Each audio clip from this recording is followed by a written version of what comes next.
xibaar yu wér te wóor ca tàng ba abonnez-vous pour ngeen di mën di jot suñuy vidéo. mbégte ak bànneex la ñuy am yéen ñi nga xam ne yéen a ñuy topp ci chaîne bii di Buzz 221 HD ni ñu koy defee saa su ne rek di leen indil ay xibaar la ca gën a fës nag ni ki démb Ousmane Sonko meeting ba nga xam ne nag doon na ko amal foofii ci Linguère yëkkati na li nga xam ne nag moom moo di ay kaddu waaye itam wax ak li nga xam ne nag moom moo di opposition bi waaye itam wax ak li nga xam ne nag ñoom ñoo di militants yi la mu leen wax moo di ne bu leen tooñ waaye ku leen tooñ nag na ngeen daal di fayu fa mu nekkoon démb daal ci la daal di nekk ndax moom la mu gëm moo di minorité bi nga xam ne nag ñoo fi nekk bëgg a sonal li nga xam ne nag moom moo di réew mi loolee ñi nga xam ne nag ñoom ñoo di sénégalais yi waruñu ko nangu rawatina ñi nga xam ne nag ñoom ñoo di militant Pastef yi la mu bëgg mooy bu ñu tooñ kenn waaye képp koo xam ne nag tooñ na leen nañu daal di fayu ndax loolee dafa bokk ci fulla ak fayda nit koo xam ne nag dafa tolloog yow waaye itam ngeen bokk même génération saa bu nekk mu yëkkati ay kàddu yu ñaaw di ko jëmee ci yow boo noppee rek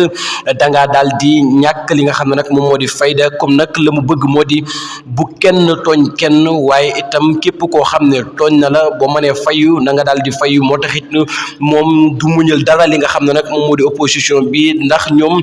demeewuñu li nga xam ne nag moom moo di xam-xam ba tax na daal la muy woote moo di réciprocité képp koo xam ne tooñ na la daal na nga daal di fayu waaye du bu fa nekk di yàgg-yàggeeral ndax loolee bu yàggee dañu day daal di yàpp te loolee nga xam ne ñu ngi koy def wa ilaa di ko wax nekkul loo xam ne luy gën ci réew mi la kon nag ñoom la mu leen di xamal moo di ne